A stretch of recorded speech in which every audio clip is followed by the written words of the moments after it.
Alright, well, the irises are looking lovely, and these are native to our area here in Texas. And these were gifted to me by a very special friend who passed away not too long ago. And this is the area I call the rosebud.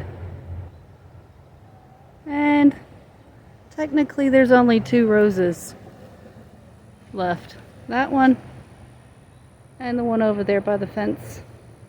The rest is the elephant garlic, regular garlic. I even have some onions in here on this side, asparagus, some lilies growing back, and there's even some comfrey in there in that little jungle over there. Oh, and some 4 o'clocks coming up too. They're hot pink, they're lovely. So along this fence, I have a stick there and a little stumpy there. And that was rootstock growing back from some roses. I guess the freeze a couple of years ago really took them out. So I will probably just put a new one right here and not do any of them over there, because I like to use this, which is a dog kennel, in this area to grow things vertically to hide all the husband's junk, which should be moving soon because we have big plans coming up. So I need to get this perimeter raked out, at least on this side, and add some compost all around there so there's fresh things to grow in.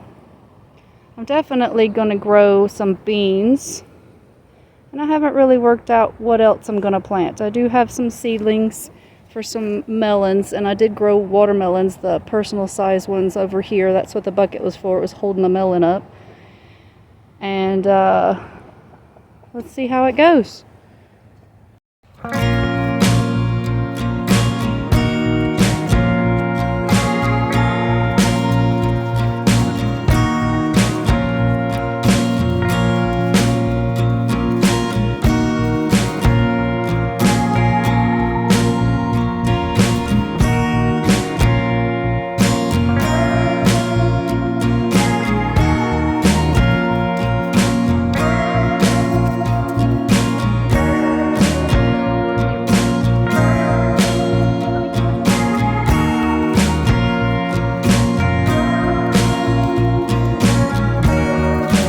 The lovely Mr. Fix-It Restore It, aka Daddy Bruh, gonna show us how to use this.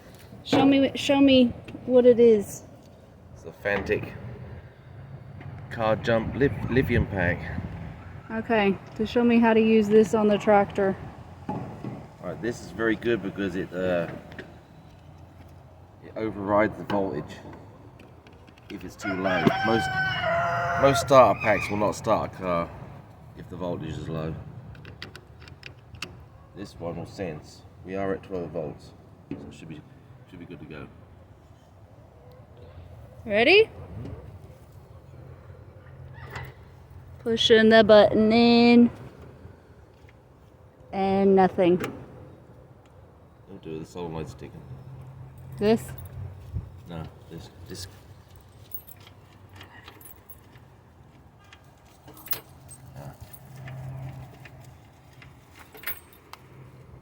See, this is what was happening to me the other day. That's right. Alright, it's at 16 volts. Nothing. A little bit.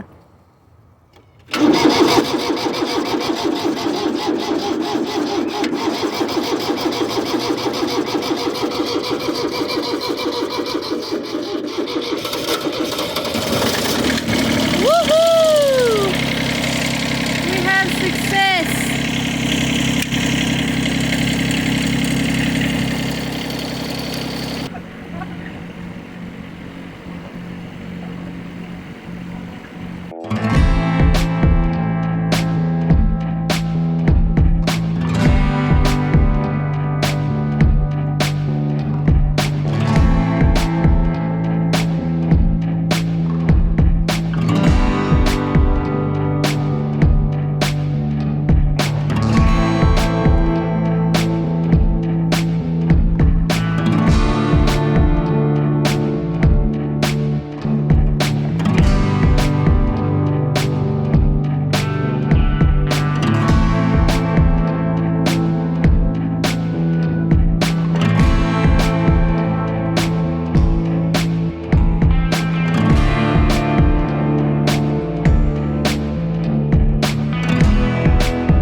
this is what the end result looks like.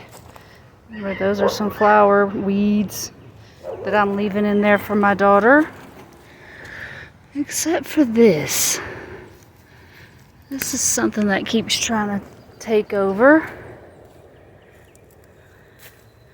all the way, and I had enough manure that I decided to put some around the rows here and here. Give them some extra nutrients. And if you saw me stop, I couldn't bear to kill this little 4 o'clock. And then there's another one here I'll probably dig out. I have a plant trade. Yes, good morning, Leo. And that looks like possibly another one. I have a plant trade I'm gonna go to soon, and people are gonna want those. So I don't want to kill them. Alright, and this is a yellow rose I planted for my daughter. And then I believe that one over there is a pink. I don't know the varieties. I just grab things and plant them. And I've only been planting in this garden bed. Well, I say this garden bed, but I've always had roses, and I've had these in here for probably 12 years. But as in throw in all this extra food wherever I can squeeze it in, it's just been the last couple of years. I grew some habaneros in here last year or the year before, and they did really good. So whatever this mess is, it works out. It grows food and lovely flowers for our pollinators and for me. So I did end up rescuing these, and I'm just gonna put them in some soil and give them some water and see how they do. They should be okay transplanting. And this one has this big bulbous. I've never dug up the pink 4 o'clocks, so I don't know if that's what they usually do or not, and hopefully it'll fit in this pot. You know what? I'm gonna put it in this. Do you have just tons and tons of empty pots at the end of the season? I'm gonna have to go through here and organize this area soon. So if you want to see that, let me know, because this area is a mess. So we'll go ahead and get that in there and give it the rest of this soil. And then I can share this plant at a plant trade. If you don't have a group in your area that you can go and trade plants with, say through Facebook, at your area, I highly recommend you start one, because you can get the coolest plants ever for free just by trading what you have, even if you don't think you have a lot. Go to it and see what you can trade, because plant people like to share what they have. So look on your Facebook and find yourself a trade group. And ours meets twice a year, spring and fall. And they always have the coolest selection ever. Alright, so I'll give those a little bit of water, and then they can be shared with somebody else. It's the next day after I transplanted the hot pink 4 o'clocks, and both of them look like they're going to live, so I just wanted to update you about that. And look what I found. A no-no bug. Come on. Come on. We'll go put you somewhere else.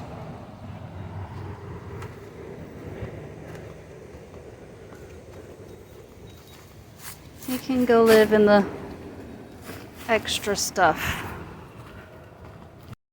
So it is the next day. We ran out of time yesterday to finish doing all this and then plant. So I'll show you what I'm gonna plant at least along this first panel. I think I want to do a couple of squash and or a zucchini here, and leave this panel for some melons. So we'll see how it goes. And I'm going to try these before. I have never tried them before. I've read you can eat fresh,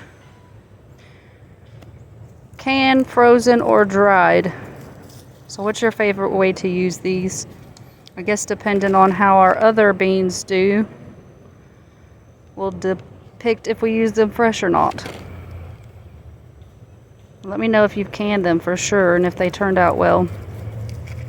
But I'm going to just go ahead and get some of these planted right along this fence. Well, this is interesting. That's what they look like.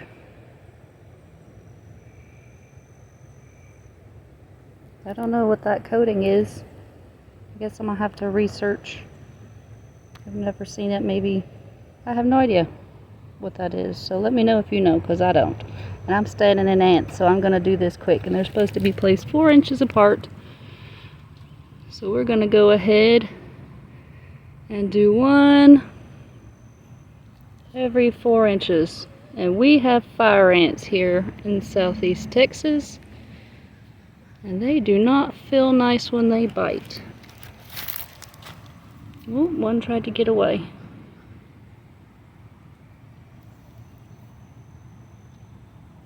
And we'll do one more. Okay, so that's 2, 4, 6, 8, 10, 11 that I got along that fence. I'll go ahead and push those in about 1/2 inch. And I will water those. And 7 to 10 days, they should germinate. So I will label them and water them and watch and wait impatiently. Okay, as part of the squash experiment, I have never grown squash in this area. This is newly laid manure. And we're going to try a plant of each of these varieties, yellow squash straight neck and cocoa zelly zucchini. So I'm going to go ahead and put me a little label here.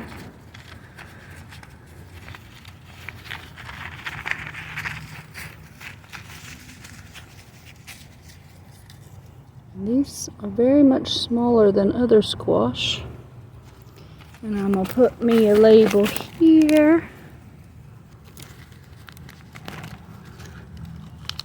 Open that one-handed.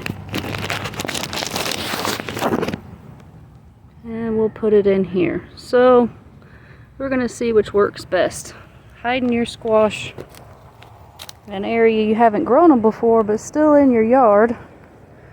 Or all the way in front yard with bottles wrapped around it. Let's see how it goes. So if you like this type of video, please give me a thumbs up and subscribe if you like. And I will get better at filming, I promise.